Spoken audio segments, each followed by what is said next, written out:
You better believe there's a light that shines upon you, and it's more than you can hope for in your dreams. Hello, Annie. I'm so excited about our call. Oh, so am I. All right. So Annie and I are just going to riff, y'all. So don't think like this is going to be a snooze fest, boring webinar. We're just going to have a really fun conversation. So Annie, why don't you start by introducing yourself? Yes, I'm Annie Rouvillois. I'm coming to you from northern Michigan, Glen Arbor, Michigan, where I have been staying for the summer. But I am actually a nomad living on a bus. And I finished last spring, actually, my level 1 Creative Awakenings Facilitator Training. Yay! We had like the buttons like they have on real podcasts.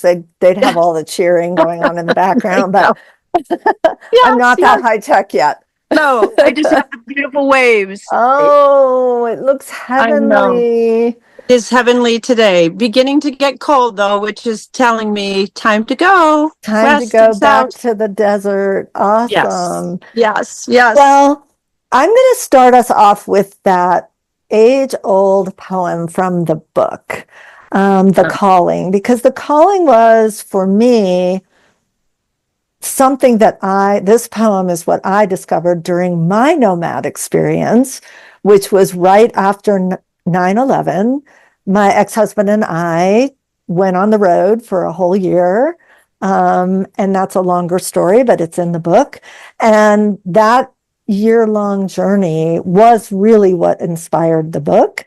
And so when Annie first called me about the training, I was like, oh, I so want you as part of this training. Yes, please come play with us. Because it was like meeting a soul sister.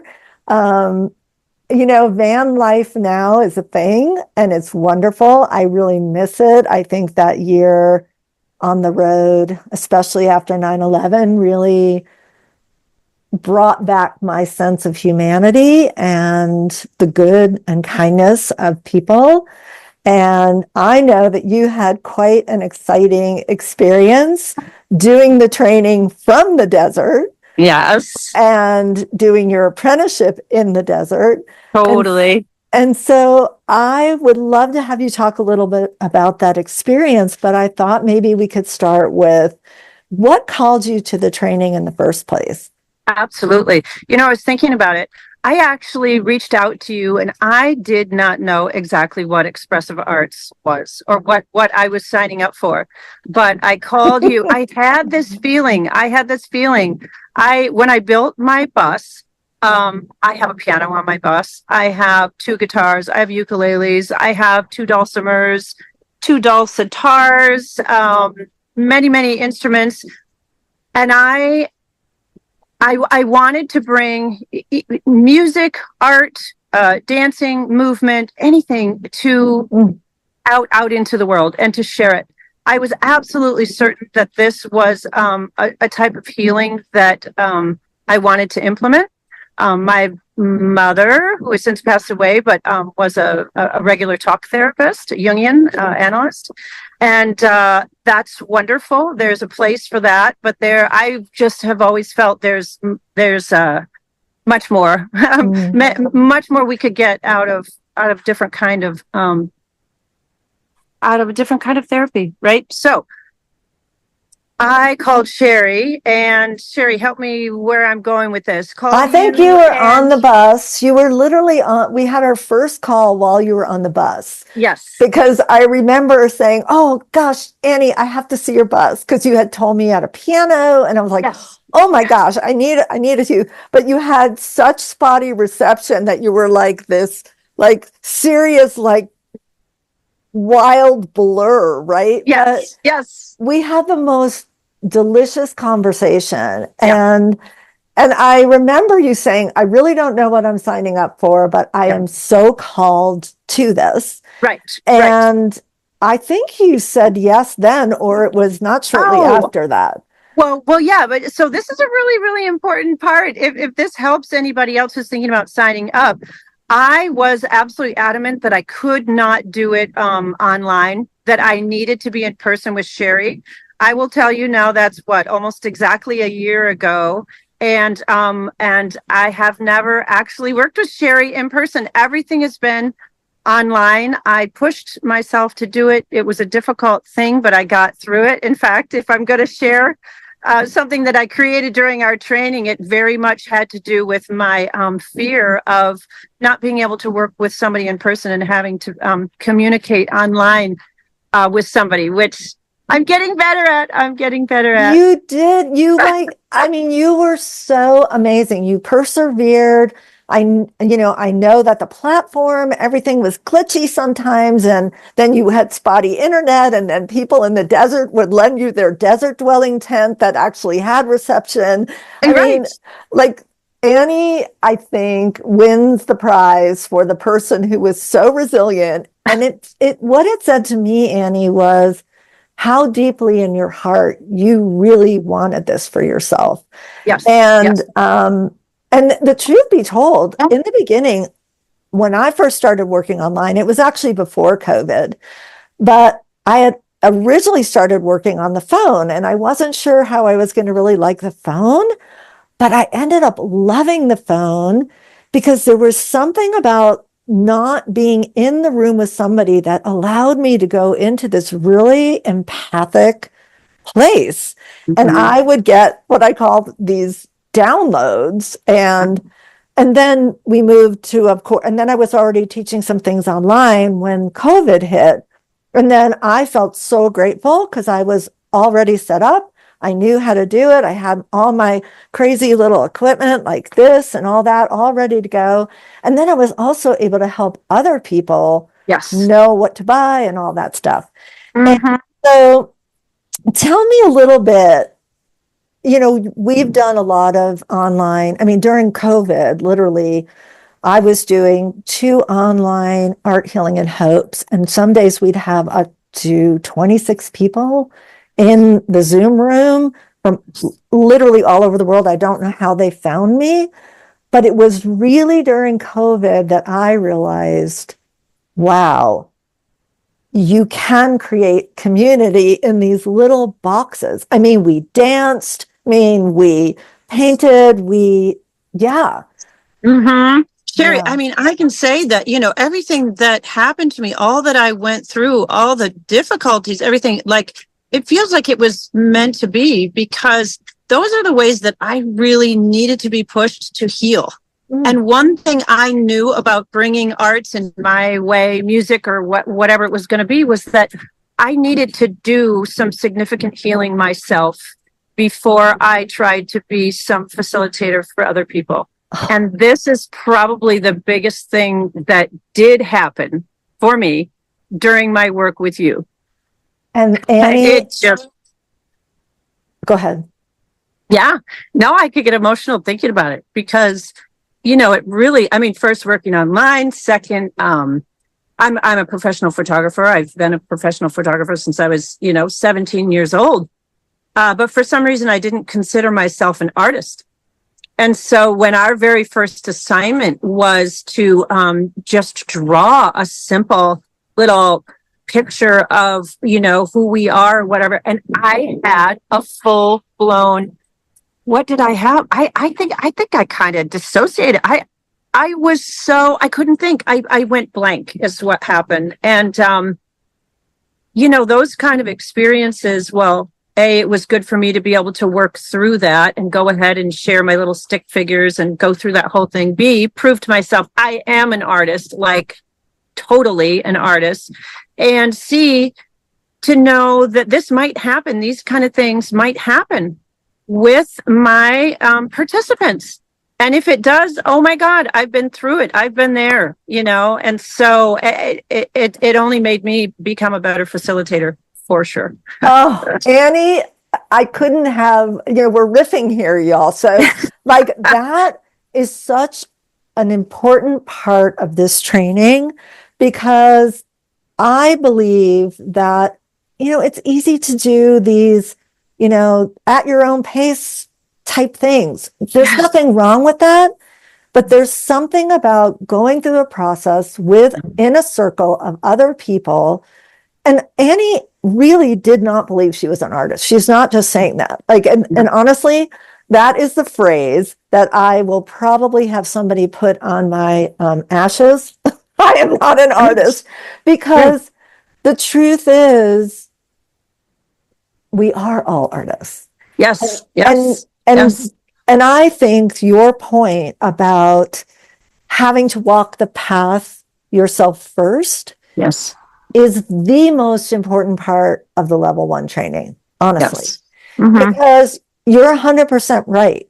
If we you're going to experience exactly what your clients or your groups or whoever you're working with are going to experience. Yes. And if you haven't walked that mile in your own shoes, you're going to probably panic when somebody else goes, "You want me to do what?" Right. I can't, right? Yeah. And so that is, to me, the most beautiful gift of coming together in a circle. But why I am so I really take this seriously, that we need to walk our own journey before we can walk someone else through theirs. Yes. And I will tell you all, honestly, that when I got my graduate social work degree back in the day in 88, that was not part of our experience. Well, thankfully, I was in therapy. I'd been in therapy since I was a kid, but we were not asked to do that. Yes, we had supervision. We had these internships and supervision, but I remember being like, "Oh, here's your diploma, you're out," and saying, "Oh my, now I'm responsible to sit with somebody in a room with their mental health on my shoulders," And it was terrifying. Yeah.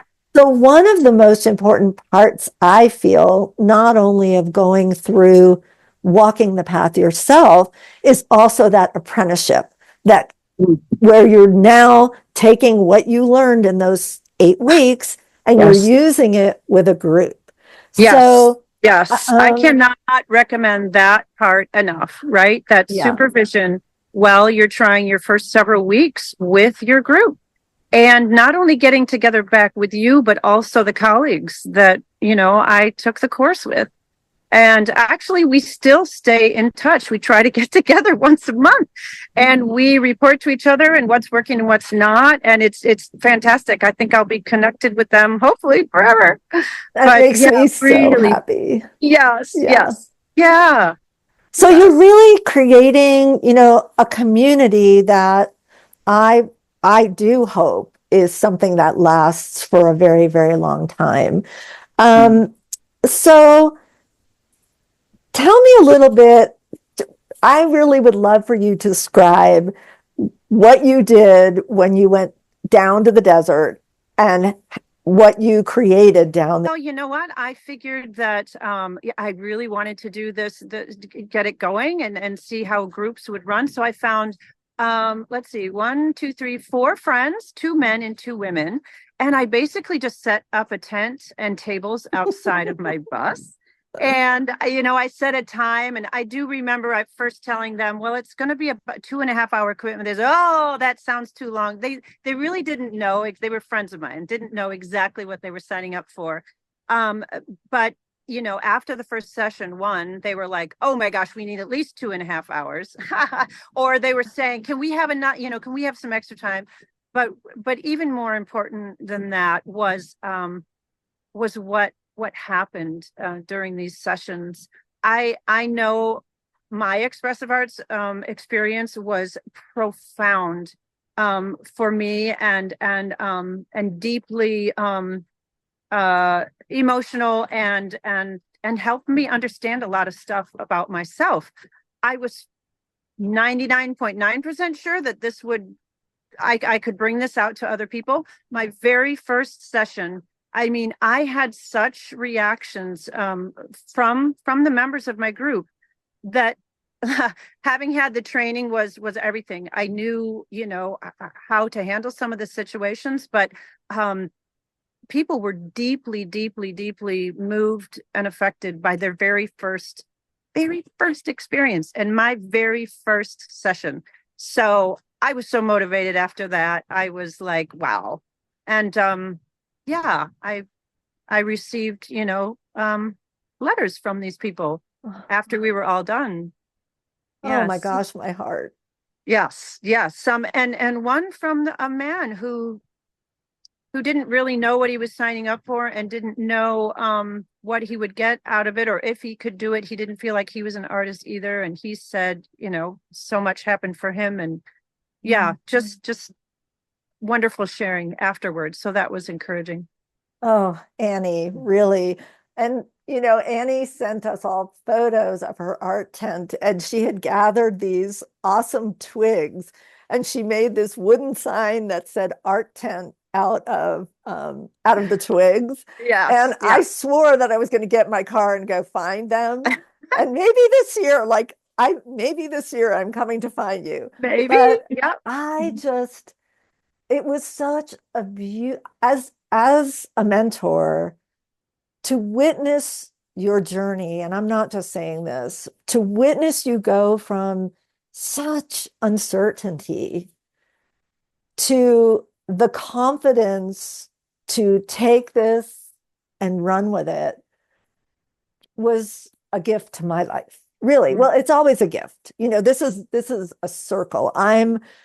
I feel like I'm just a channel, and Yes. I'm just giving you all this mentorship because it's my passion, and it's been what's kept me in the game for 35 years. Because if I had had to sit in an office for 35 years, I would have been gone a long time ago.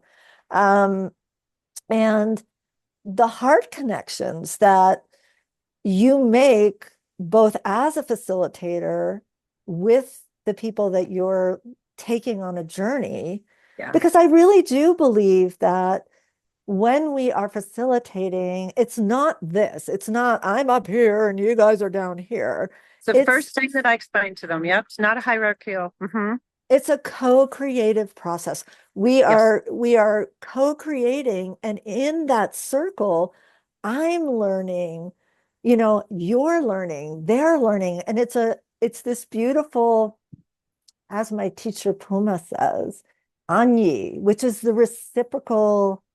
It's a reciprocal way of being in the world. We take, we give, we give, we take. And I think that's one of the things that has kept me energized, going. I'll be 65 in January. That's why this year is called the Wisdom Teachings, because it is really time for me to pass down the wisdom to those who want to carry the torch. I've had so many incredible mentors, and I thank every one of them. And it's now time to pass that on so that candle gets lit down through the generations. For sure. Yes. Yeah. And Sheri, I think that I realized that our main goal as facilitators is to create a safe container, and then 100%. I think whatever art medium, whatever it is, that will do the rest of the work. I had my first participants after a few sessions asked me, one of them in particular said, okay, wow, there's been some really heavy stuff that's come out, and she said, for our last session, could we just do something really light, and I said, fine. And I, picked some prompt that I thought was very light. It really was about, being loved fully or something like that. And I kid you not, that was the session where the darkest stuff came out from every single participant. One woman in the bonfire the next morning, decided to ceremonially, burn her piece. But it was so incredible. So I think as facilitators, what I learned, create a safe space, and you have your supplies and everything, and the work will do itself, basically. The art will Yep. Whatever people have in them to get out and to examine, to look at, to consider will come out. So Oh, that was a I couldn't have huge, said it better. yeah. It's amazing. All right, I don't want to keep you long. I want to Okay. ask you what your greatest takeaway was. From the training. Yep. Oh, wow. Okay. Let me think about this. So,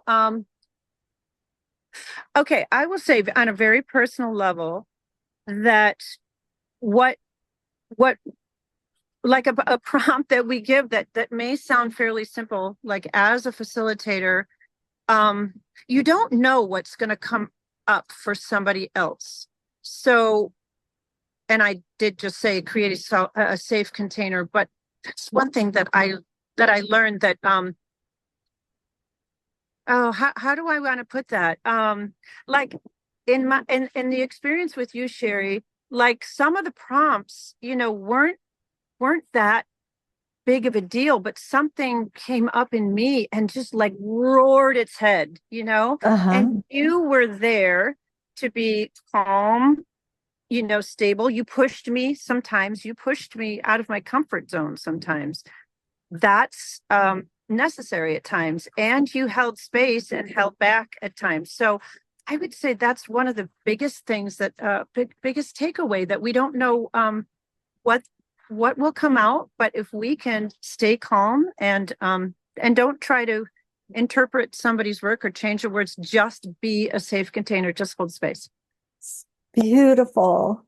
Yes. Oh, Yep. that's so amazing. And I will add one thing I just thought of, that I don't believe as facilitators, we are there to heal our participants. I believe that they have absolutely everything in them that they need to heal themselves.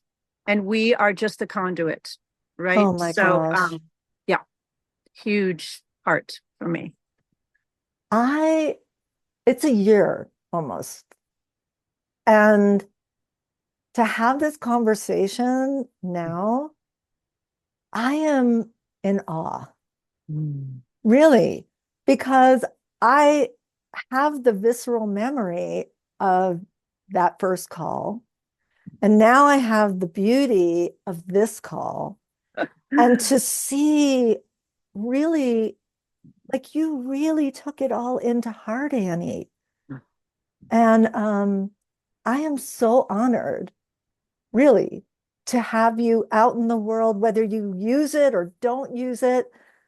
I am so honored to have you in this circle of facilitators, because I think, well, I don't think, I know and have known from that very first glitchy conversation in the bus, Yeah.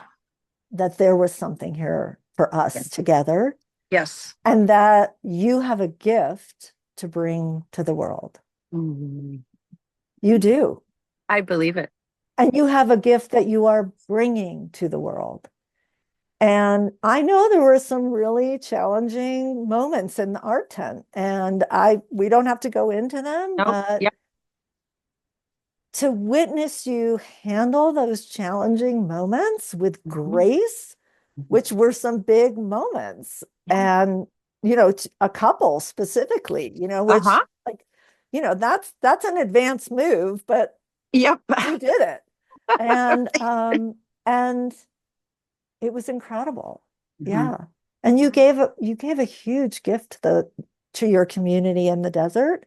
Yes. And I remember the letters that you said you received, and to even hear the story of the woman who took that suffering and that pain or that old wound or whatever needed to go into that fire. That's everything. Yes. Is there anything else that you would want to share with anybody? Was it a risk for you to invest? You know what? I'm a risk taker. I just knew it was 100% worth it. I'm just like that. Uh-huh. Whether I felt like I had oodles and oodles of money at the time, I just knew it was worth it. So but I kind of fly like that, my life. I know the money will come. I know that, the right path will make itself known. whether I'm on the bus or doing expressive arts. Yeah. So no, the money never. I And it's not love that it. I'm made of oodles and oodles of money. I just knew that it was it be coming back to me in spades. Yeah. If you were going to leave today with one piece of advice for somebody who's considering the training, what would you Mhm. share with them? Oh, wow. Wow. I would say if there's any question, absolutely do it. uh, because Sheri, I think that whether you end up going out and using it as a facilitator, I mean, I imagine you'll be fully equipped to be able to do that. But if you don't, the transformation that you will have gone through just by going through the course is so worth it. If it's not expressive arts, you will, by doing this work, figure out what it is you are supposed to be doing. That is such a truth, right? Yes, the What truth. is calling you in the Yes. deepest place of your heart? What is calling you? And that's such a profound statement, Annie, because, and honestly, that was totally unscripted. Yes. And the profoundness of that statement is that that's exactly why I wrote the book in the first place, was to help people uncover their dreams and their Yes. hopes and Yes. and to allow them even breath, that they have the space where no one's telling them, oh, that's ridiculous, you can't do that. Right. And to have a container like your visual journal where you're putting all of that material month after month after month after month and be able to look back, it becomes an artifact of your life journey. Absolutely. I go nowhere without that, without my book. Oh, Without my book. I go oh, nowhere. I go to music festivals. I throw it in the bus. Somebody might want to. No, it's an absolute. Yeah, it's part of me. I wouldn't want to part with any single oh, piece of art I'm I kind of created. almost like near tears. Like I'm like, oh my gosh, this is amazing. So Annie and I, Annie was maybe going to read you a poem that she Okay. wrote. Okay. And if you're up for that and you would Yeah. like to leave us, so this is a poem that Annie wrote. So I'll let her fill in the blanks about Yeah. the rest Yes. of it. Okay. We had an assignment that was, I don't even know exactly what the prompt was. But so far we had really used just our notebook and our collaging. And for some reason, I was drawn to taking a chance and doing something different. It had come up in the previous class and session. Um, a, a part of me that I really hate, that I feel has been holding me back like much of my life, like came out during the experience during class with Sheri. Sheri really, really helped me through that. Uh, and I basically put it down in words how I felt. And then I happened to be out at like a sporting goods store, and I walked by these target practices, these forms, these human, head and shoulder forms that are supposed to be for target practice for shooting. And I thought, oh, how appropriate. This is a part of me that I would really like to shoot. But I realized that I need to make friends with this part of me, because hating it is just making it worse, making it come out more and more often. So I'm going to read you the poem that I ended up writing on the backside of the person that I created, that I thought I wanted to get rid of, annihilate. And actually, she rides around with me on the bus. And I'm Thank getting you. to love her. So I will see if I can set up in a way that will. Oh, there she is. Hello. So Oh, I love it. this is the Hello. okay. And let me know, Sheri, if you can hear me. Okay, can you still hear Yep, me? Okay. Okay. totally. So I am going to end with this. I'm so excited for you all to be hopefully starting your journey. and this is how I'm going to end our interview today. The poem is called Disowned. Boa constrictor around her neck. I expect her to speak through her weakness, not reek. Underarm, sensing harm that's not even there. I don't share her confusion over thought she has lost. Why so many words? It's absurd. I can't trust the rapids that rush past her lips, falling down to a ground she can't find. Her mind once focused, calm and clear, filled with fear, sabotaging the reason we came. Who's to blame for the shame sitting heavy on her heart, for her chest? No rest for her chest, gasping for breath. Nothing left from implosion but outer space eyes. Can they see? Can you see her need to be freed from the jungle of judgment where she lives inside me? Oh.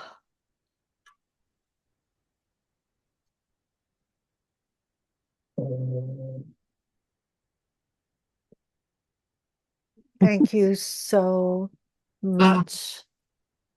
Thank you for following your heart, for reaching out. Thank you for being in my beautiful circle, in my heart circle. Thank you for taking this work, making it your own, bringing it and serving your community in whatever way fills your soul. I am so grateful to you, Annie, both for today and for everything that you offered me during our time together. Thank you, Sheri. And I miss you. I miss seeing Yes, you. I know. So you It might was just get a special. visitor. Okay. I even have my own tent. I bought a tent this winter. I mean, this That would be fall. great. You Yes. are welcome anytime. I would. Okay, we're going to talk. We're going to make a Okay. date. Okay. I love you. Love My you. beautiful nomad. Yay. Go with Goddess. Okay. Thanks, Mwah. Sheri. Mwah. Bye, Annie. Bye-bye. See you. See you. You better believe there's a light that shines upon you, and it's more than you can hope for in your dreams.